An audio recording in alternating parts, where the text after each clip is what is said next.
KaraokeBooks. In Search of Lost Time. Swann's Way. Marcel Proust. Translated by C.K.Scott-Moncrieff. The very next day, her letter came. She wrote that the Verderins and their friends had expressed a desire to be present at these performances of Wagner, and that, if he would be so good as to send her the money, she would be able at last, after going so often to their house, to have the pleasure of entertaining the Verderins in hers. Of him she said not a word. It was to be taken for granted that their presence at Bayreuth would be a bar to his. Then that annihilating answer, every word of which he had carefully rehearsed overnight, without venturing to hope that it could ever be used. He had the satisfaction of having it conveyed to her. Alas!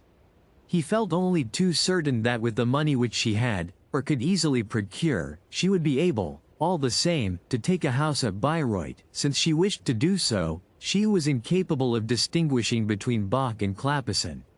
Let her take it, then, she would have to live in it more frugally, that was all.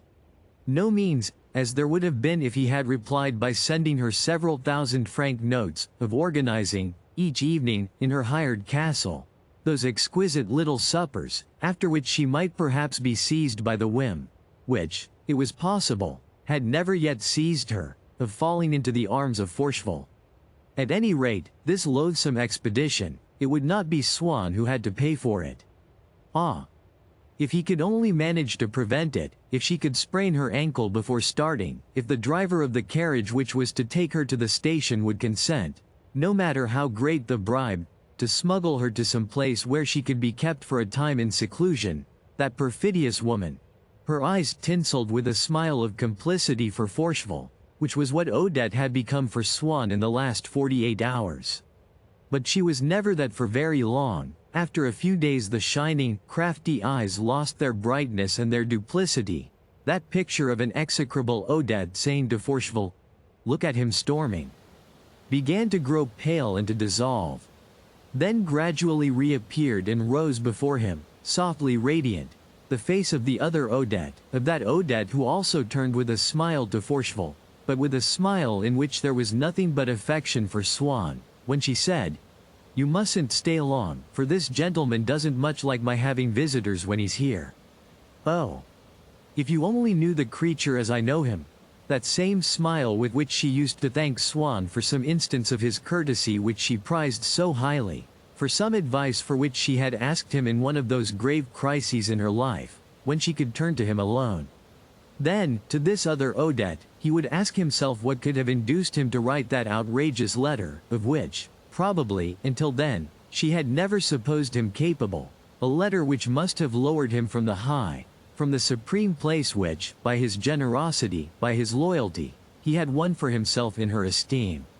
He would become less dear to her, since it was for those qualities, which she found neither in Forcheville nor in any other, that she loved him.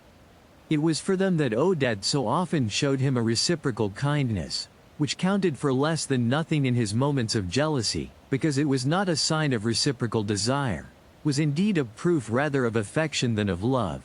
but the importance of which he began once more to feel in proportion as the spontaneous relaxation of his suspicions, often accelerated by the distraction brought to him by reading about art or by the conversation of a friend, rendered his passion less exacting of reciprocities. Now that, after this swing of the pendulum, Odette had naturally returned to the place from which Swann's jealousy had for the moment driven her, in the angle in which he found her charming, he pictured her to himself as full of tenderness, with a look of consent in her eyes, and so beautiful that he could not refrain from moving his lips towards her, as though she had actually been in the room for him to kiss. And he preserved a sense of gratitude to her for that bewitching, kindly glance, as strong as though she had really looked thus at him, and it had not been merely his imagination that had portrayed it in order to satisfy his desire. What distress he must have caused her! Certainly he found adequate reasons for his resentment, but they would not have been sufficient to make him feel that resentment, if he had not so passionately loved her. Had he not nourished grievances, just as serious, against other women, to whom he would, none the less, render willing service today, feeling no anger towards them because he no longer loved them? If the day ever came when he would find himself in the same state of indifference with regard to Odette, he would then understand that it was his jealousy alone which had led him to find something atrocious, unpardonable, in this desire, after all, so natural a desire, springing from a childlike ingenuousness and also from a certain delicacy in her nature, to be able, in her turn, when an occasion offered, to repay the Verdurins for their hospitality, and to play the hostess in a house of her own. He returned to the other point of view, opposite to that of his love and of his jealousy, to which he resorted at times by a sort of mental equity, and in order to make allowance for different eventualities, from which he tried to form a fresh judgment of Odette, based on the supposition that he had never been in love with her, that she was to him just a woman like other women, that her life had not been, whenever he himself was not present, different, a texture woven in secret apart from him, and warped against him.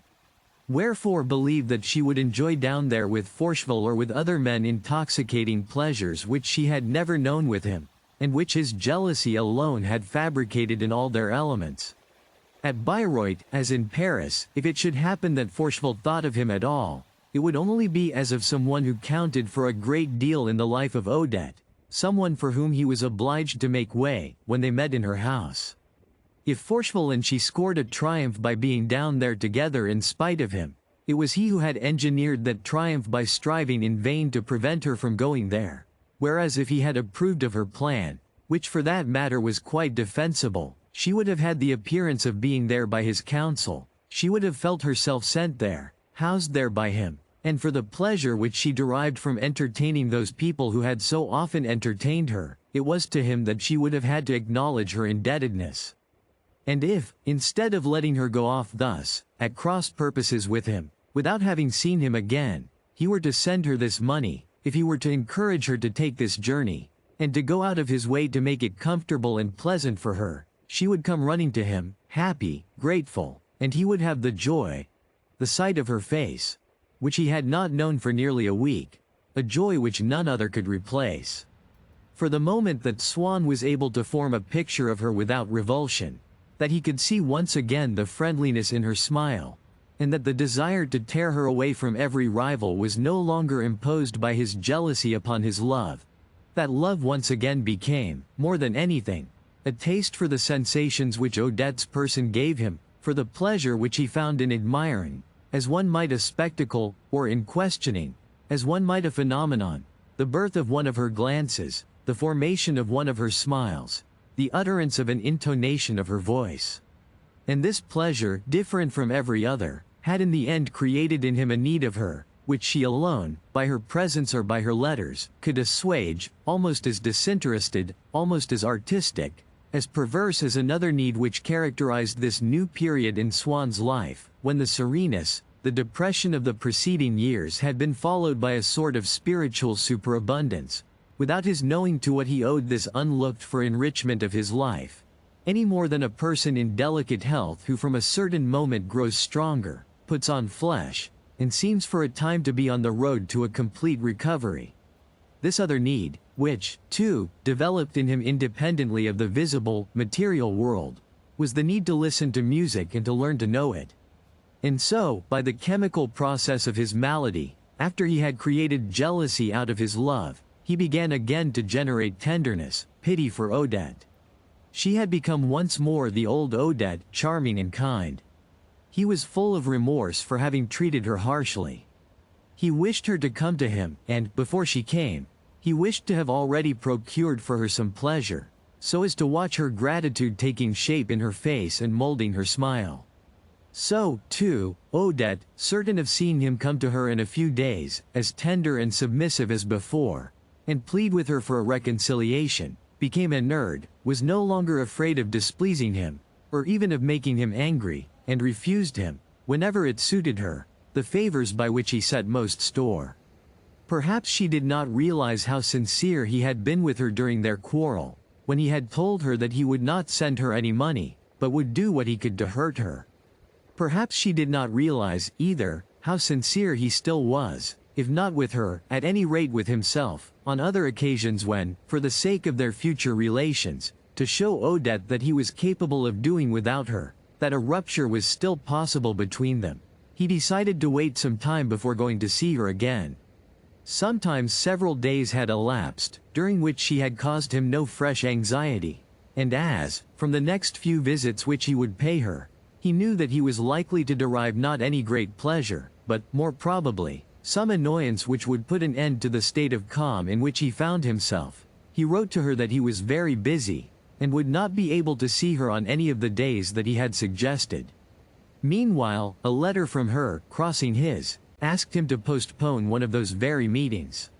He asked himself why his suspicions, his grief, again took hold of him. He could no longer abide, in the new state of agitation into which he found himself plunged, by the arrangements which he had made in his preceding state of comparative calm. He would run to find her, and would insist upon seeing her on each of the following days. And even if she had not written first, if she merely acknowledged his letter, it was enough to make him unable to rest without seeing her. For, upsetting all Swann's calculations, Odette's acceptance had entirely changed his attitude. Like everyone who possesses something precious, so as to know what would happen if he ceased for a moment to possess it, he had detached the precious object from his mind, leaving, as he thought, everything else in the same state as when it was there.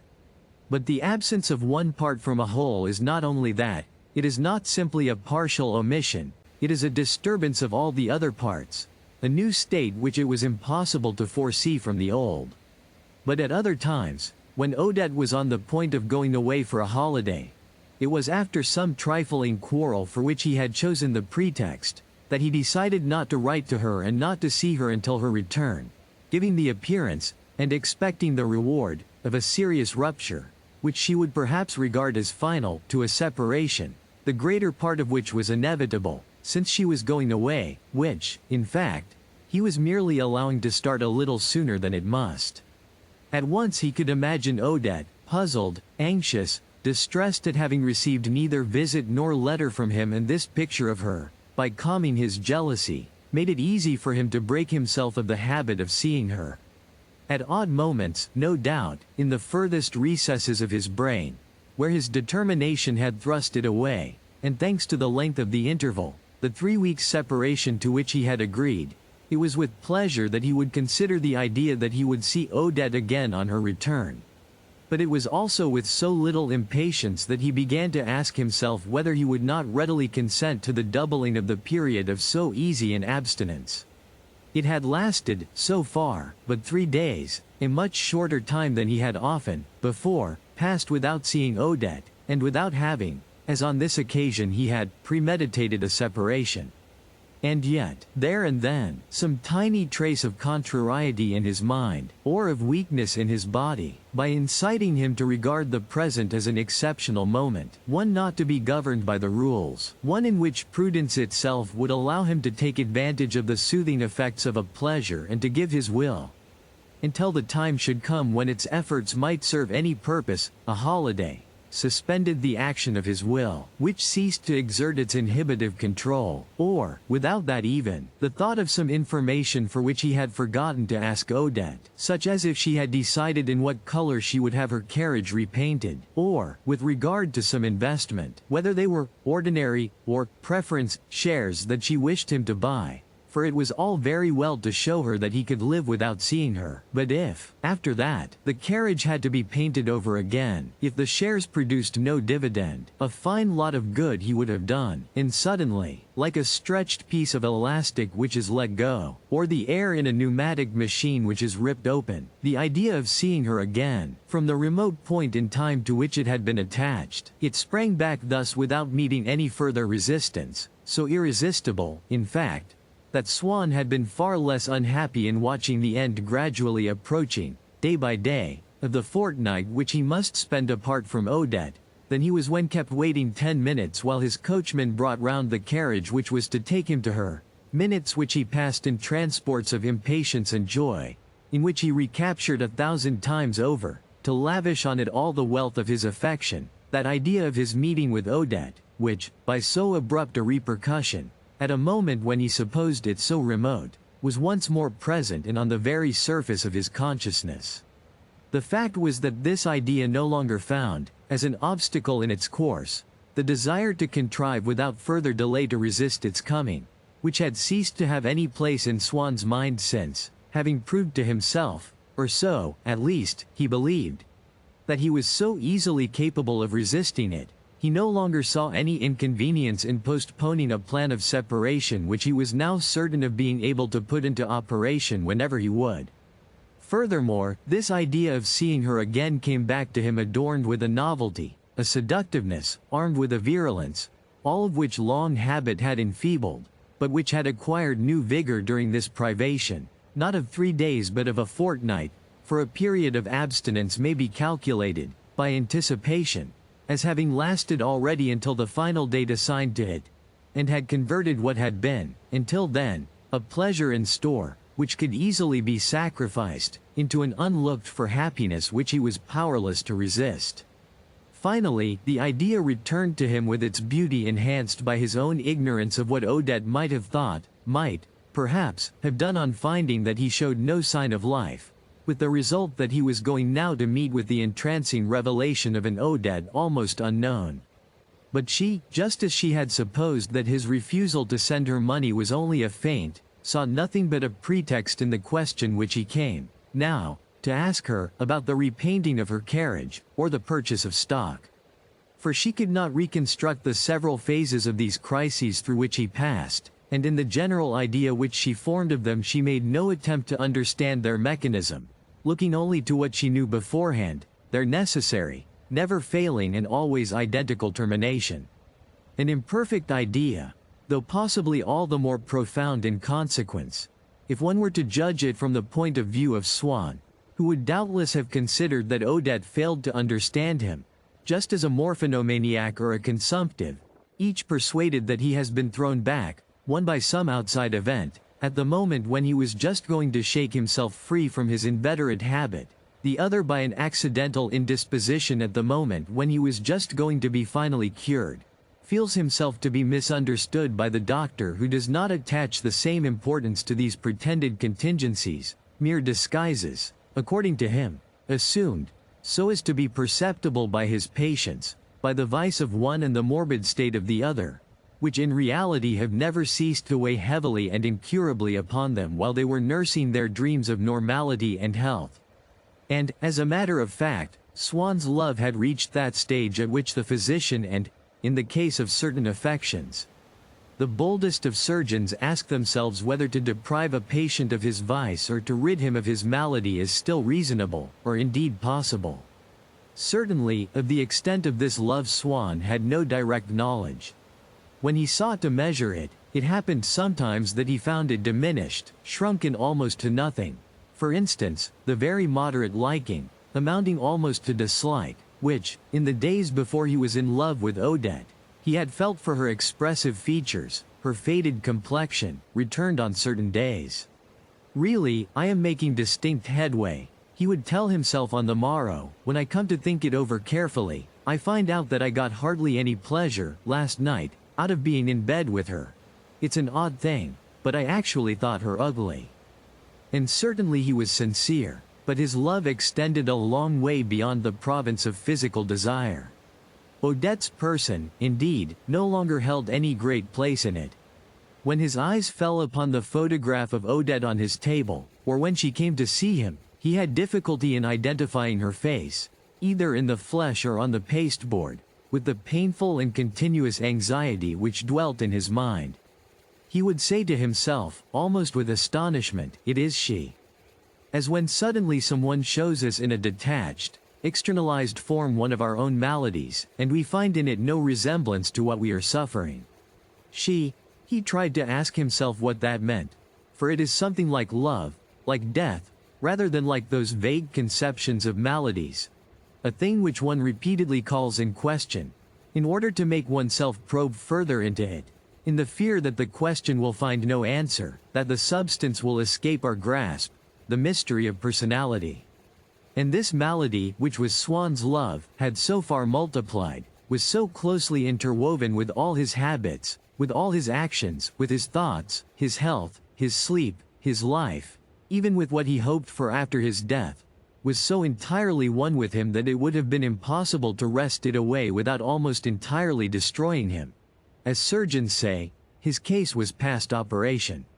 By this love Swann had been so far detached from all other interests that when by chance he reappeared in the world of fashion, reminding himself that his social relations, like a beautifully wrought setting, although she would not have been able to form any very exact estimate of its worth, might, still, add a little to his own value in Odette's eyes, as indeed they might have done had they not been cheapened by his love itself, which for Odette depreciated everything that it touched by seeming to denounce such things as less precious than itself. He would feel there, simultaneously with his distress at being in places and among people that she did not know, the same detached sense of pleasure as he would have derived from a novel or a painting in which were depicted the amusements of a leisured class, just as, at home, he used to enjoy the thought of the smooth efficiency of his household, the smartness of his own wardrobe and of his servants' liveries, the soundness of his investments, with the same relish as when he read in Saint Simon, who was one of his favorite authors,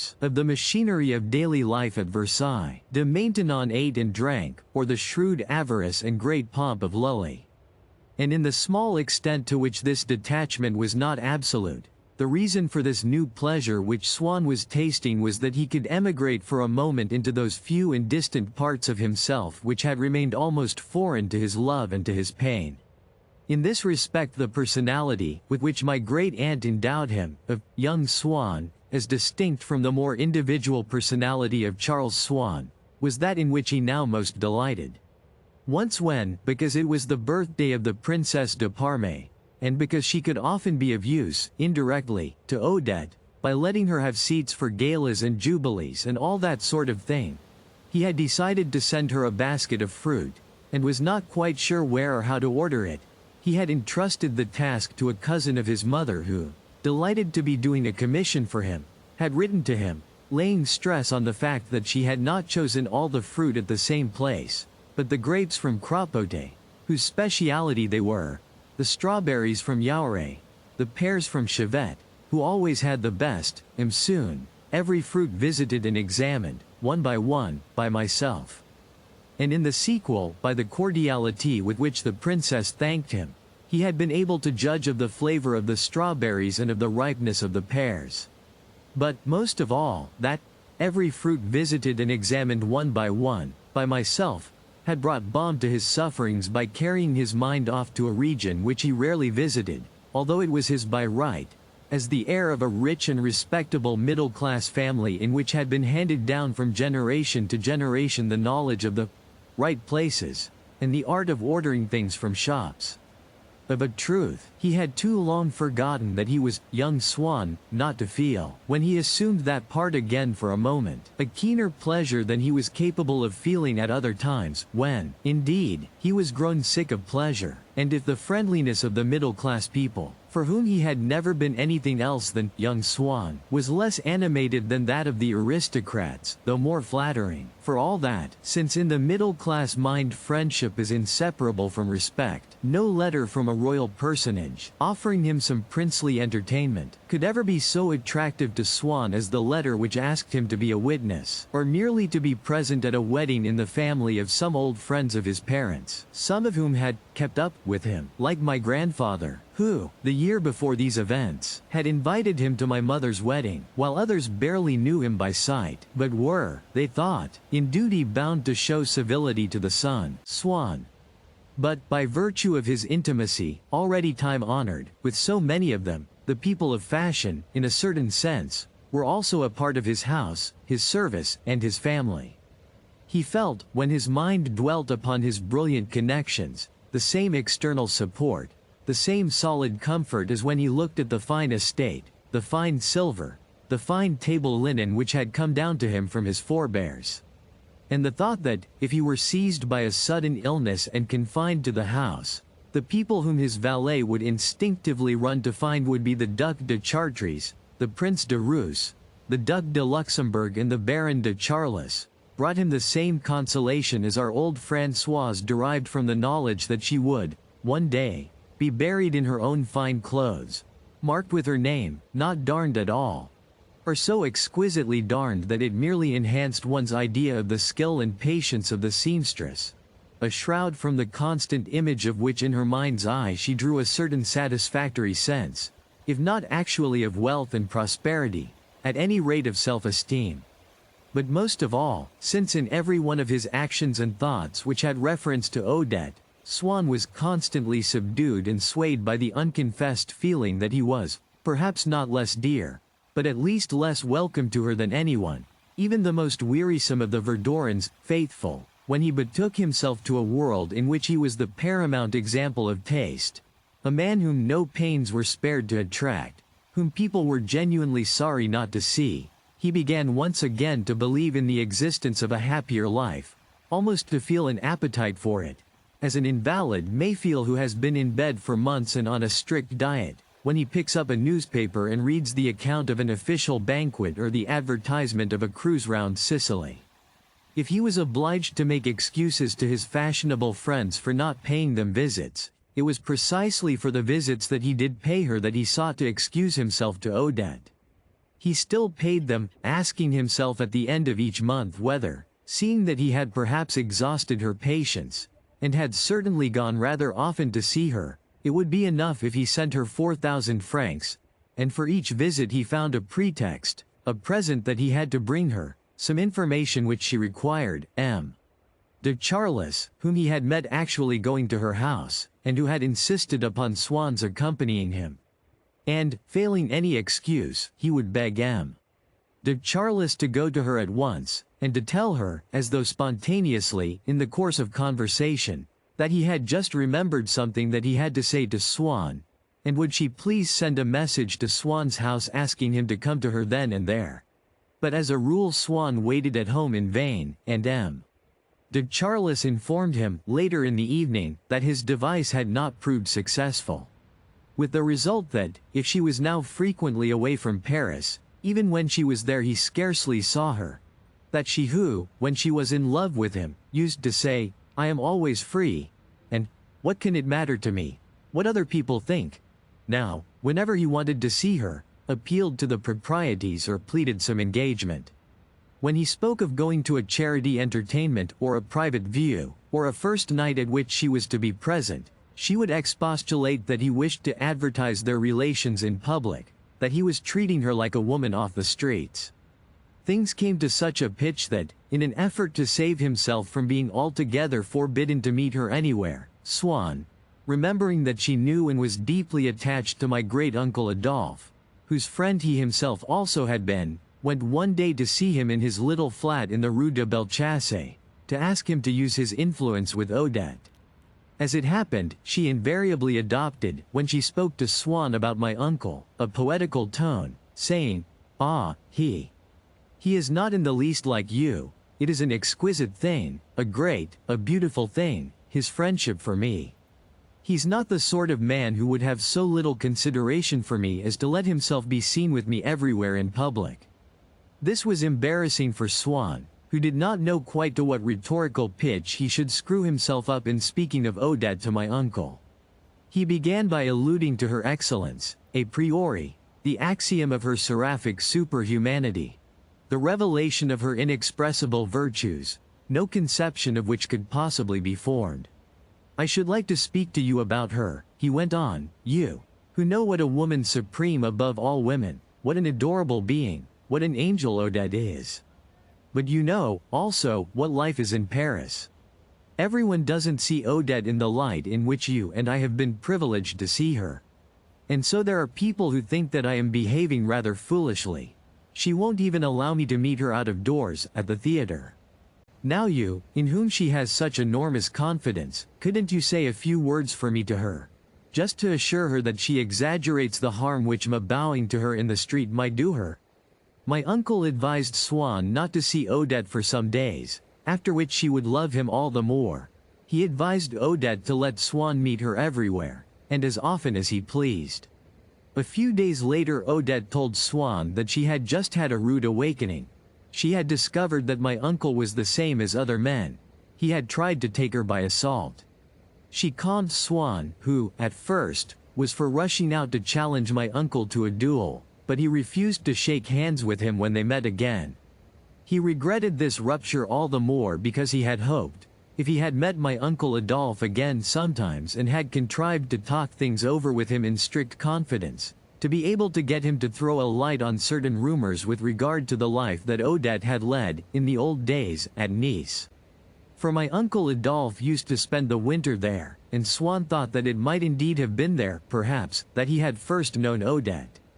The few words which someone had let fall, in his hearing, about a man who, it appeared, had been Odette's lover, had left Swann dumbfounded. But the very things which he would, before knowing them, have regarded as the most terrible to learn and the most impossible to believe, were, once he knew them, incorporated for all time in the general mass of his sorrow. He admitted them, he could no longer have understood their not existing. Only, each one of them in its passage traced an indelible line, altering the picture that he had formed of his mistress. At one time indeed he felt that he could understand that this moral lightness, of which he would never have suspected Odette, was perfectly well known, and that at Baden or Nice, when she had gone, in the past, to spend several months in one or the other place, she had enjoyed a sort of amorous notoriety. He attempted, in order to question them, to get into touch again with certain men of that stamp, but these were aware that he knew Odette, and, besides, he was afraid of putting the thought of her into their heads, of setting them once more upon her track. But he, to whom, up till then, nothing could have seemed so tedious as was all that pertained to the cosmopolitan life of Baden or of Nice, now that he learned that Odette had, perhaps, led a gay life once in those pleasure cities, although he could never find out whether it had been solely to satisfy a want of money which, thanks to himself, she no longer felt, or from some capricious instinct which might, at any moment, revive in her. He would lean, in impotent anguish, blinded and dizzy, over the bottomless abyss into which had passed, in which had been engulfed those years of his own, early in McMahon's septenniet, in which one spent the winter on the Promenade des Anglais, the summer beneath the limes of Baden, and would find in those years a sad but splendid profundity, such as a poet might have lent to them, and he would have devoted to the reconstruction of all the insignificant details that made up the daily round on the Côte d'Azur in those days, if it could have helped him to understand something that still baffled him in the smile or in the eyes of Odette, more enthusiasm than does the aesthete who ransacks the extant documents of 15th-century Florence, so as to try to penetrate further into the soul of the Primavera. He would sit, often, without saying a word to her, only gazing at her and dreaming, and she would comment, "You do look sad." It was not very long since, from the idea that she was an excellent creature, comparable to the best women that he had known, he had passed to that of her being kept, and yet already, by an inverse process, he had returned from the Odette de Crécy, perhaps too well known to the holiday-makers, to the ladies, men, of Nice and Baden, to this face, the expression on which was so often gentle, to this nature so eminently human. He would ask himself, what does it mean, after all, to say that everyone at Nice knows who Odette de Crécy is? Reputations of that sort, even when they're true, are always based upon other people's ideas. He would reflect that this legend, even if it were authentic, was something external to Odette, was not inherent in her like a mischievous and ineradicable personality. That the creature who might have been led astray was a woman with frank eyes, a heart full of pity for the sufferings of others, a docile body which he had pressed tightly in his arms and explored with his fingers, a woman of whom he might one day come into absolute possession if he succeeded in making himself indispensable to her. There she was, often tired, her face left blank for the nonce by that eager, feverish preoccupation with the unknown things which made Swann suffer. She would push back her hair with both hands, her forehead, her whole face would seem to grow larger. Then, suddenly, some ordinary human thought, some worthy sentiment such as is to be found in all creatures when, in a moment of rest or meditation, they are free to express themselves, would flash out from her eyes like a ray of gold. And immediately the whole of her face would light up like a gray landscape, swathed in clouds which, suddenly, are swept away and the dull scene transfigured, at the moment of the sun's setting. The life which occupied Odette at such times, Even the future which she seemed to be dreamily regarding, Swann could have shared with her. No evil disturbance seemed to have left any effect on them. Rare as they became, those moments did not occur in vain. By the process of memory, Swann joined the fragments together, abolished the intervals between them, cast, as in molten gold, the image of an Odette compact of kindness and tranquility, for whom he was to make, later on, as we shall see in the second part of this story, sacrifices which the other Odette would never have won from him. But how rare those moments were, and how seldom he now saw her.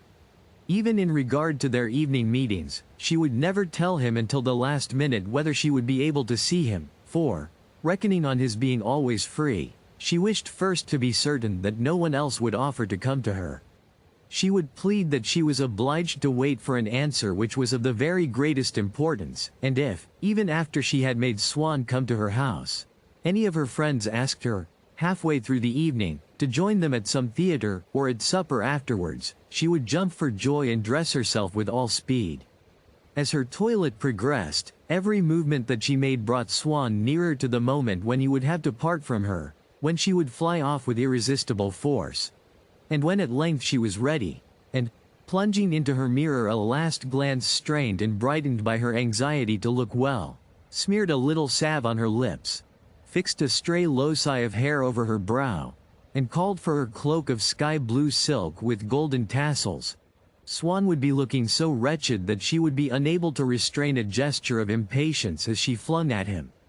"So that is how you thank me for keeping you here till the last minute. And I thought I was being so nice to you. Well, I shall know better another time." Sometimes, at the risk of annoying her, he made up his mind that he would find out where she had gone, and even dreamed of a defensive alliance with Forcheville, who might perhaps have been able to tell him. But anyhow, when he knew with whom she was spending the evening, it was very seldom that he could not discover, among all his innumerable acquaintance, someone who knew, if only indirectly, the man with whom she had gone out, and could easily obtain this or that piece of information about him.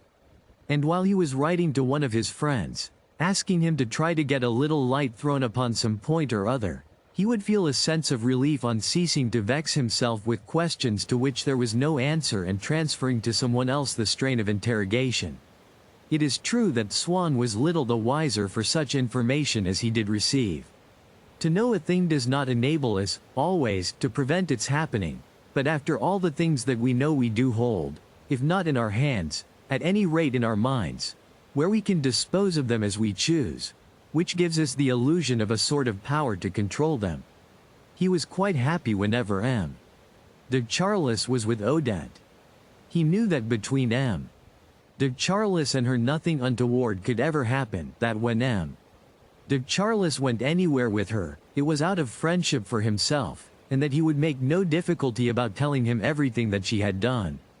Sometimes she had declared so emphatically to Swann that it was impossible for him to see her on a particular evening. She seemed to be looking forward so keenly to some outing, that Swann attached a very real importance to the fact that M.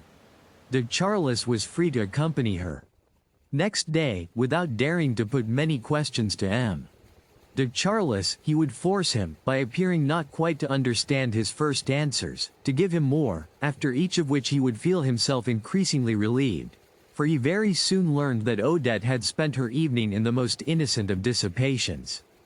If you liked what you heard, please subscribe to the channel.